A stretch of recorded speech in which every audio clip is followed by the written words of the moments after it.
culture typically doesn't have markers, a set marker as to when boys become men or girls become women.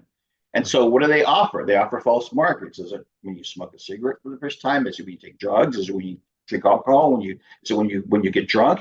Is it when you look at pornography? Is it when you lose your virginity? Is it when you get a driver's license? Is it when you get jumped into a gang? What is it? Is it when you vote? Is it when you turn 18? What is it? And so the statement I use to provoke parents to kind of wake them up is I say, I want to position this thought is that boys become men and girls become women once their body is able to physically reproduce. Mark, you're a husband, you're a father, entrepreneur, you're the founder of CROP Ministries, and so much more, man. Thank you for your time. Excited to have you on the show. My pleasure. Thank you. I like to kick things off by going back a bit. Like, where did you grow up? What was childhood like for you? Born and raised in Los Angeles area, grew up in Arcadia, went to college, graduated down in San Diego, then moved to Orange County. I have lived in Southern Cal all my life, born and raised there. I'm fourth generation Californian. My mom and dad, believe it or not, are still married. They've been married for 69 years. They're each 91 years old right now. And we had we had a really my experience growing up was really, really good and positive. I know there's a lot of brokenness in our world, especially in family units and things. And I just never really experienced that. I mean, granted, everybody goes through difficulties and challenges and hardships and disagreements within the family unit, but I never really had that in my family. We never went through things like addiction or infidelities or those kind of things that I knew of that affected us. And so I came from a family that was a kind of pretty tight unit. We still are today. Even my brother and sister, we're all still very close to one another. Wow, what a cool thing. I mean, that's a testimony in itself, though, man. What a cool experience that you've had to be able to, go through all of that and experience that togetherness, man. I think all Yeah. of us come to know Jesus on a different journey. And, for you, like, how did you come to know Jesus? And was there someone that kind of helped you along that journey? Oh yeah. Well, I'm fortunate because I had a parochial type of background in terms of school. My first 9 years, my parents paid to put us in private school into a parochial school. And then I got into high school. Things of faith were kind of a little bit less of interest. And then I went into college and went away to college. And that's where you encounter the temptations of the world versus the foundation that was set. And I Sure. chose the temptations of the world because the enticements, the satisfactions, the false pleasures of the world were there within the college experience, and I chose that. Mm. So after I graduated college, I was about 26 years old. I didn't graduate college. I graduated before I was 26, but when I graduated college a few years later, I was about 26 years old.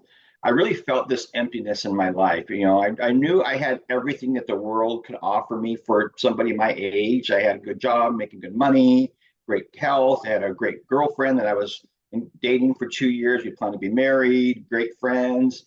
I had everything that, in essence, most people would think that they'd be satisfied with in life, but I just knew something was missing. Mm. There was something deep inside that I just wasn't bringing me any satisfaction in my life. And so I figured it had to be spiritual because, of course, we as human beings are all physical DNA, we're physical matter, and we're biology.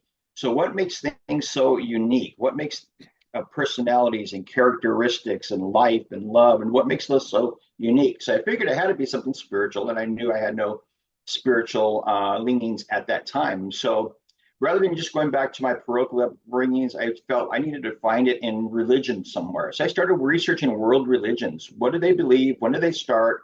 Who started them? What are the writings? What do they believe about people that adhere to that faith system, and what are their responsibilities? What do they believe about people that don't? And Mm. so I studied everything. I studied Islam. I studied Judaism. I studied Hinduism. I studied Buddhism. I studied all the things that I can find, Yeah. and because I was really searching for truth. Hmm. And it finally came down to this, that the truth is not something, it was someone. It was that person of Jesus Christ. And he's found in the scriptures. And that this Bible that we have, where we know all about his life and his teachings and what we as disciples should adhere to. There's no equal to it than any other in any of the writings. So that's when I really realized. Thursday, February 26, 1987, at 1:13 p.m. It's when the truth of Jesus became known to me. I was driving my Wow. car down the road, and between my sales appointments, I was listening to cassette tape by Josh McDowell, and he outlined all these truths about the uniqueness of the Bible.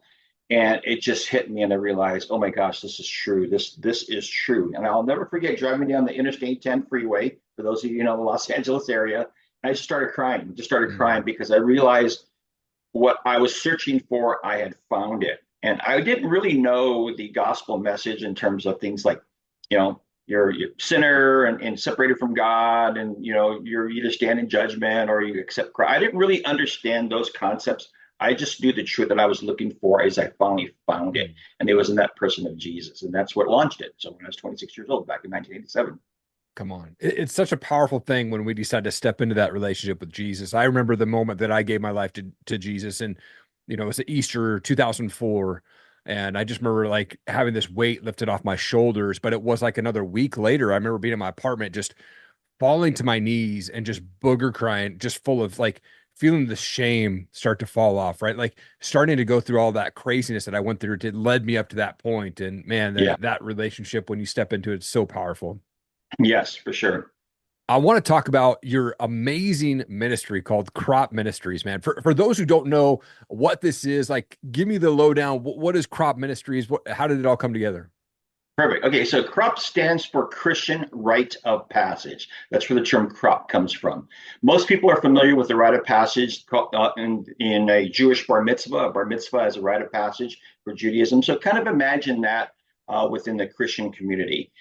So it's basically a rite of passage where we help families and we work with families of kids between the ages of about 11 to 15 years old take their first true honest steps into adulthood.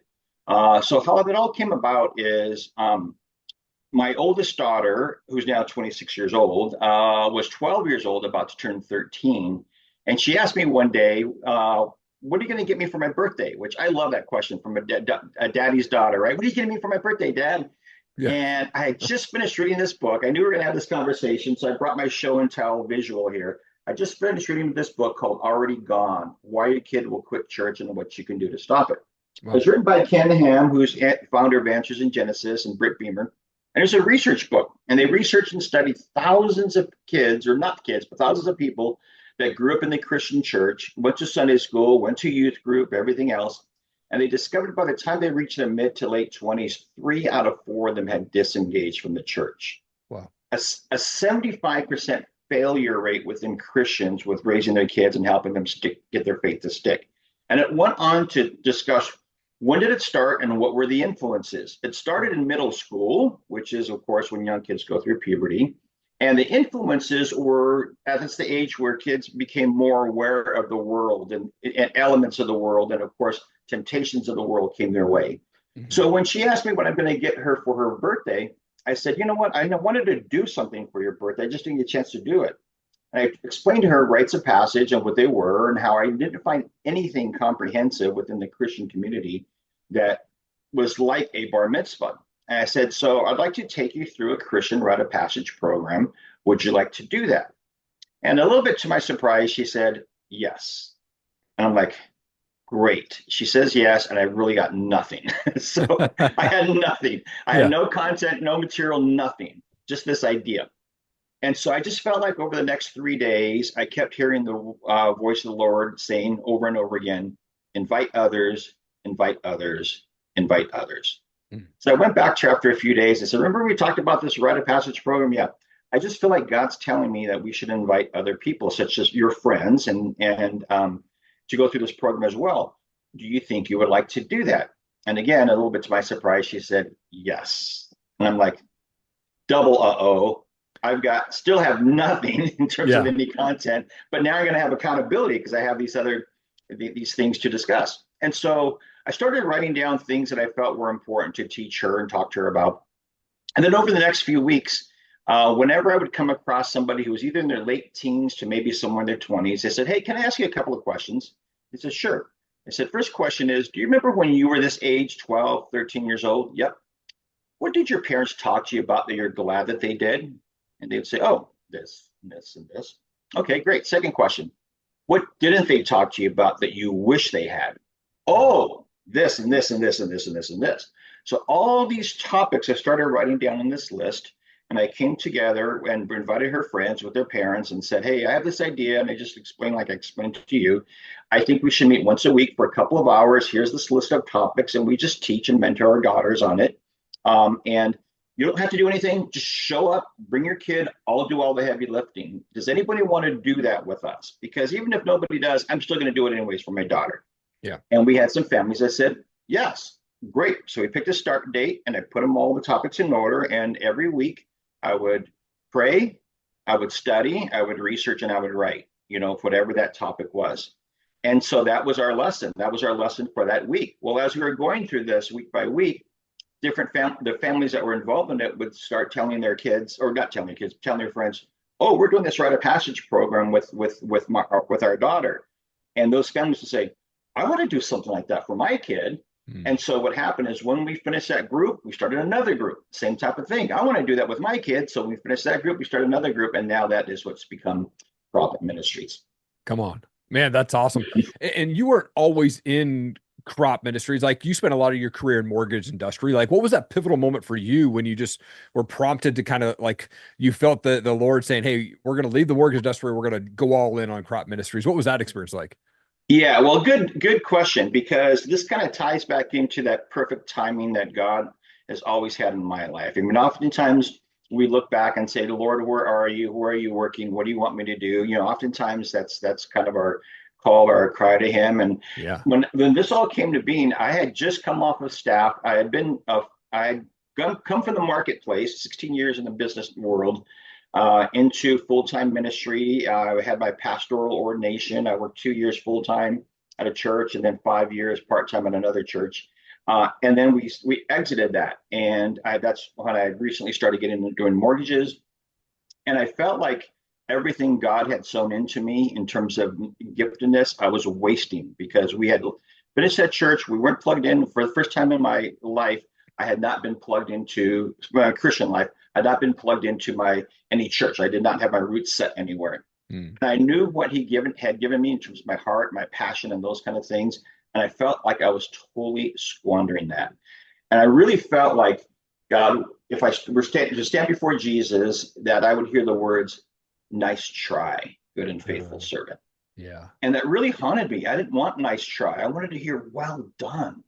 And so I didn't know what to do with this until, like I said, I read this book, I started this Rite of Passage program, and it finally all came together that the things I love doing most, which is evangelism, apologetics, teaching, and working with kids, working with youth, they all coalesced into this one thing that is now called CROP. And so I had this pressure point of working my career. As you mentioned, by this time I stepped out of ministry. I started doing mortgages and doing home loans. And that's a high demanding job, as you can probably imagine. And so I could only mentor one group at a time, but I always had this crystal clear vision that God said to me, this program, CROP Ministries, will be not only nationwide, it's going to be worldwide. It's going to be worldwide reach. It's going to be translated into 8 languages. It'll all be localized to different cultures, because what works here in America won't work in a Slavic culture or maybe an Asian culture or Latin American culture. And so He gave me this crystal clear vision of what CROP would look like.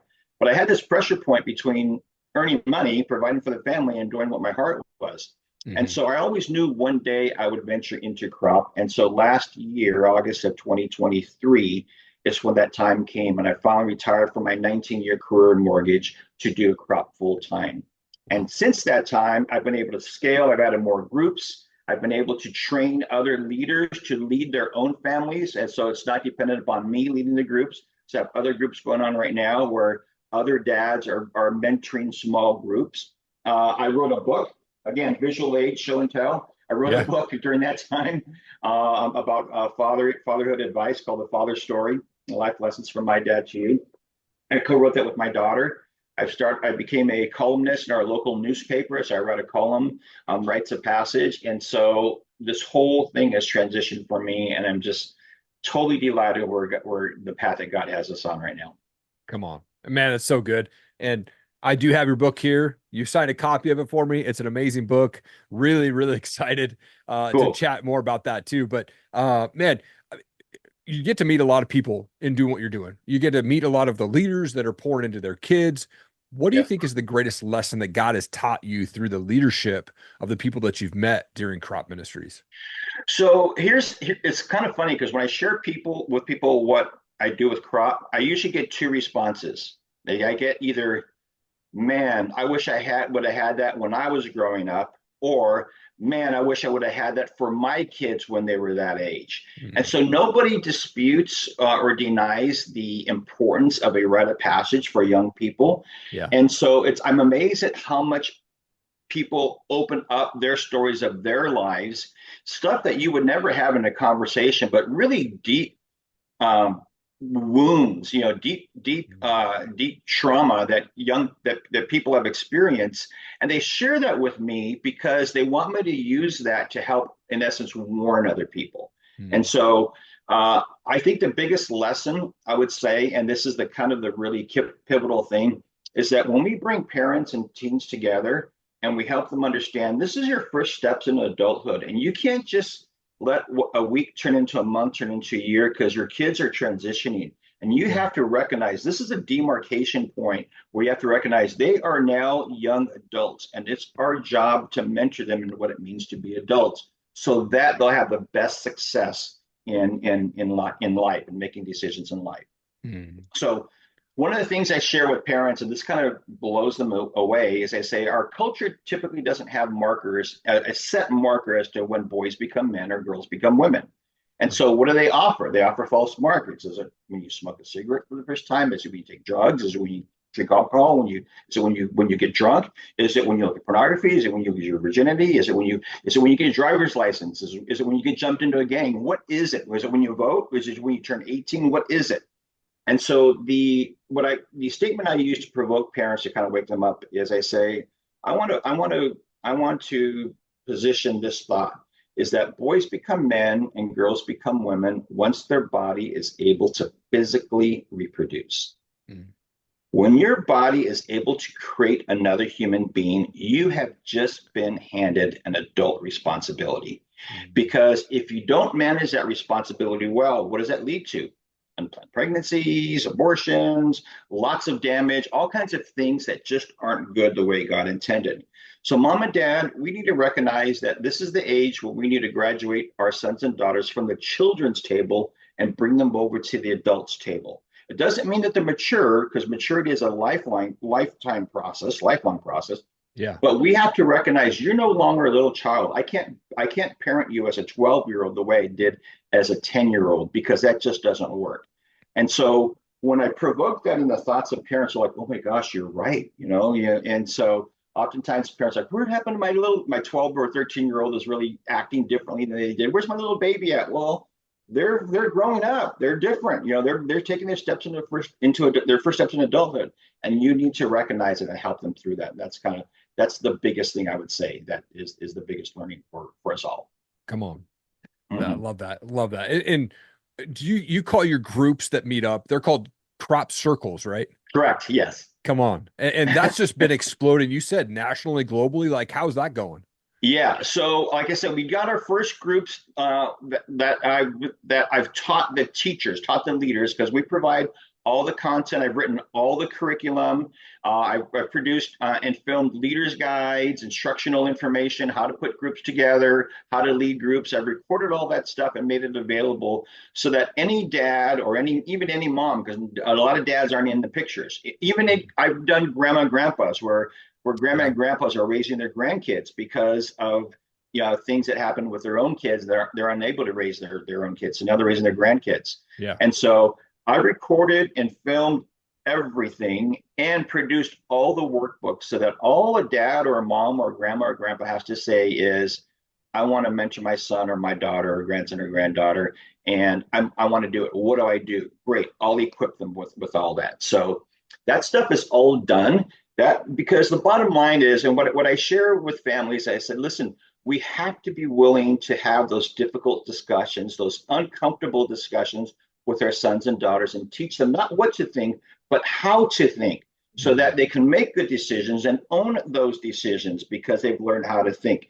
Because Yeah. if we abdicate our responsibility for teaching them those things that are very difficult, that a lot of schools and churches and parents don't know how to have with their kids, the culture is going to sweep right in and fill that vacuum, fill that void.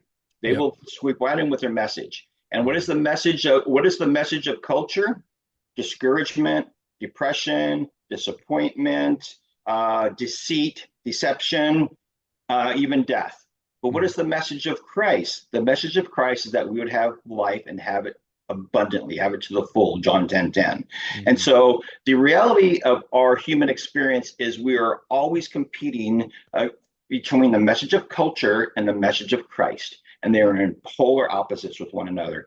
And so every son and every daughter has to understand, as long as we live, as long as we have breath in our lungs, that's going to be our battle. And we have to understand that the message of Christ is for our own good, for our own well-being. It's not to steal anything or stay away, take away any of our joy or fulfillment or anything else like that, but it's for our own good. Mhm. And deception lies behind the enticements. And wide is that path that leads to destruction, and narrow is that path that leads to righteousness. So choose that narrow path of righteousness, because I'm telling you, it's way, way better to raise strong boys and girls than to fix broken men and women.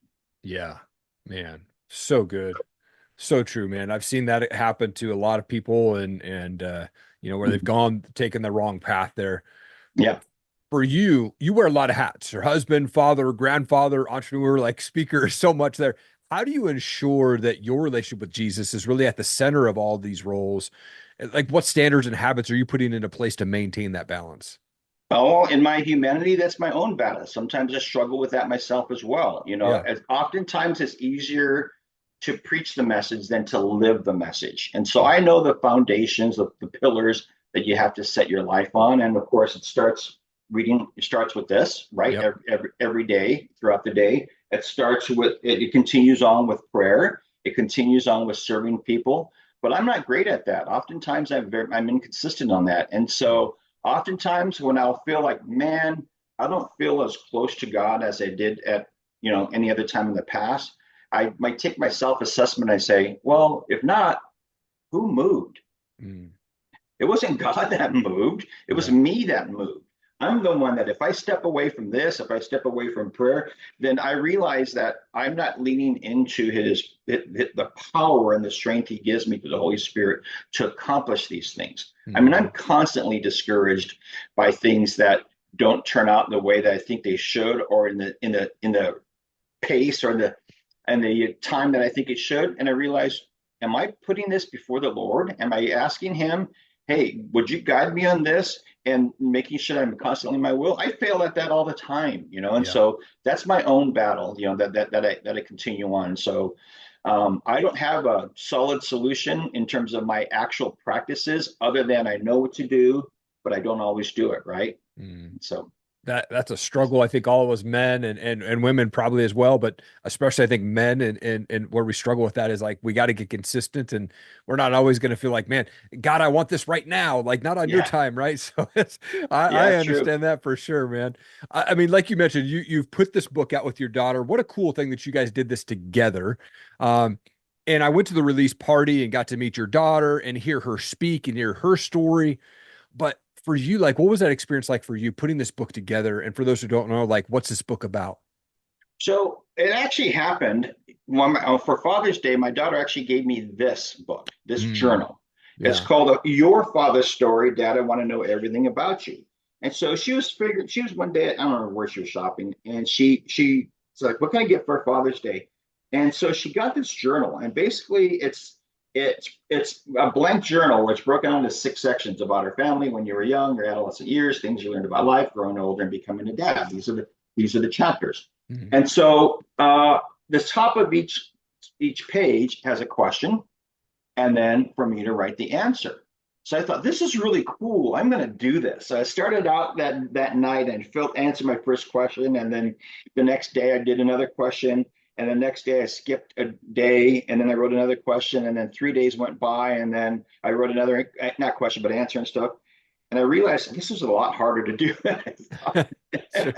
It took me a lot more time than I thought it was going to take. Yeah. And so what happened is, as I was writing this, it really struck me. I mean, you can see here all this fatherly advice that I hand wrote to her. Mhm. And as I was writing this, I was probably about 2/3 of the way through. And I remember when both my daughters were in junior high school and high school, we always had their friends over to our house because we wanted them. Our house was a safe place, and I knew what was going on there, so there was no danger. And I remember how many of their friends said they didn't have a dad involved in their lives because Mhm. either through death, divorce, or disengagement. The father was totally disengaged. And how many times their friends said, "Man, I wish I had a dad like yours. Man, I wish I had a mom like yours." And this isn't to elevate us. It's just to expose the reality that not all families and not all young people have parents in their life that were involved and that Yeah. loved them. A lot of young people come from moms and dads who themselves were broken. And so but a lot of the wisdom that I felt like I wrote in this book, I told my daughter, I said, "Hey, I think when we're done, we should publish this and make and dedicate it to all the men and the women, all the boys and girls who didn't have the father that they needed in their life." Wow. And my daughter said, kind of like the CROP program, "Okay, that sounds good." So she added in some more stuff. I added in more stuff. So this became this. Come And on. that's how that all came about. And it's my hope and my focus, because I've seen it firsthand as a result of mentoring families with CROP, is that a lot of parents don't have the tools. They don't have the knowledge on how to be a good mom or a good dad. Mhm. And what I share with them is that if you don't if you can't pass on what you never received, then surround yourself by others that have that can share that with you. You don't have to do this parenting journey on your own. You Yeah. have to create a community that shares the beliefs and values that you do, because I always say your beliefs will determine your values and your values will drive your actions. And if you don't have a belief set on a saving a relationship with Jesus Christ, which you do learn what he values, and then as a result of those values, it drives your actions. If you don't have that, then you're going to choose whatever you want to do. You're going to do whatever you want. You're going to be swayed this way and that way by the messages of culture, by however you feel at the time. And that, again, is that wide path that leads to destruction rather than Mhm. staying on the narrow path that leads to righteousness. And Yeah. so that's how that book came about, and that's what I tell parents to do: is you have to create a community, you have to have a tribe, and that's kind of why the crop circles are kind of have this agricultural term to it, because the idea behind it is that we are raising up and harvesting this next crop, this next generation. That's the Yeah. idea behind it. Man, it's so good. And there's a local church in town that I went to recently, and I was asking them about the men's ministry. And they said, we have four men's pastors. Awesome.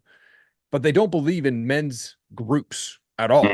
They say it's Wow. actually a cop out for men to go to a men's group because they feel like that is just a box that they're checking, and that there's no, so they don't put any effort into growing their men's ministry or men in their church and their relationship with Jesus. They believe that men should go to a group setting with married couples, whether they're single or not. And so I just thought that was just a weird answer when I asked about men's group. They said, no, we don't believe in it. Like, kind of a strange thing. But like, how important is it for men specifically to be part of a community, like you said, to be part of a men's group where they can grow in their faith?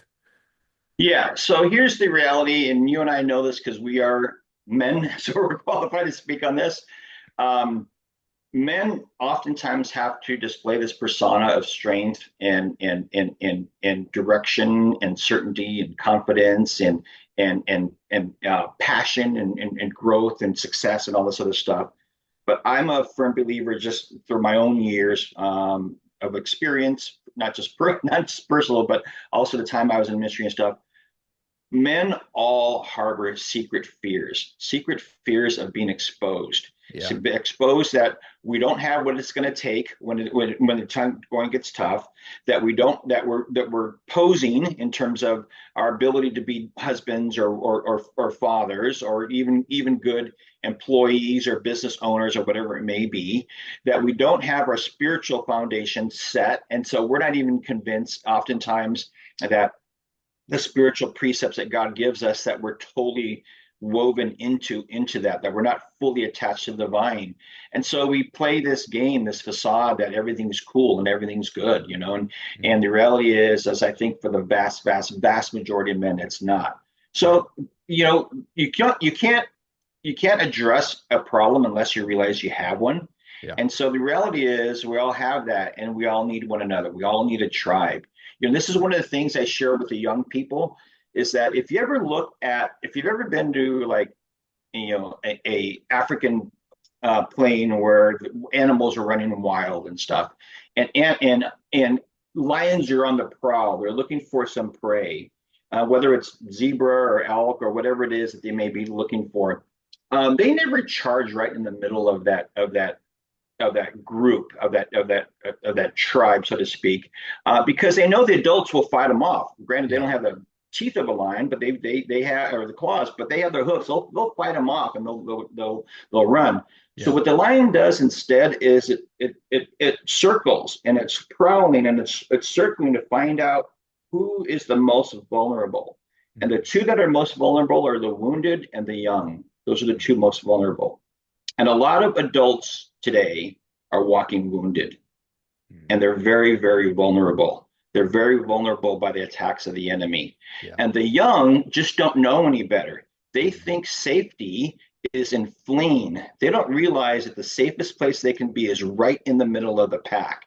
And so the predator tricks the young one to thinking that they're going to be safe by fleeing. And the further they run from the pack, the more they're absolutely going to be toast by that time, because that lion is a professional hunter, predator, and killer, and will win that battle every time. So I tell parents and I tell teens, the safest place that you can be in this battle that we are in, the spiritual battle that we're in, is right in the middle of the pack, right in the middle of the herd. And in order to be in the middle of that, you have to be intentional and deliberate in surrounding yourself with other adults and other peers that share your beliefs and share your values, because your actions will be the byproduct of those things. Yeah. Wow, man. So powerful, so true, man. Love the analogy you did there. Mark, I love this conversation, man. There was a lot of people who are going to be impacted by this conversation, man. And I thank you for being authentic and real and sharing your story and what you're doing in the community with crop circles, not only locally, but on a national and global stage, man. Thank you for your time, dude. I appreciate you. Oh, thank you. I do hope that many people are blessed by it, and that they will check us out. CROPministries.org is the website, and hope that to be able to get this resource out to as many families as possible. Because as long as humanity lives, we're going to have 11 to 15-year-olds, and as Yeah. long as we have 11 to 15-year-olds, parents are going to need help. Well, Yep. here's the resource to help them. Hey, if you've ever thought about starting a podcast but unsure where to go, you need to go check out erikallenmedia.com. Click on the resources tab there. I will walk you through how to start, launch, and run a podcast. I've recorded over 500 interviews since 2017, and I want to help you launch your podcast. Make sure that you hit that subscribe button so you catch every show when I drop them. Thanks again. Keep changing the world.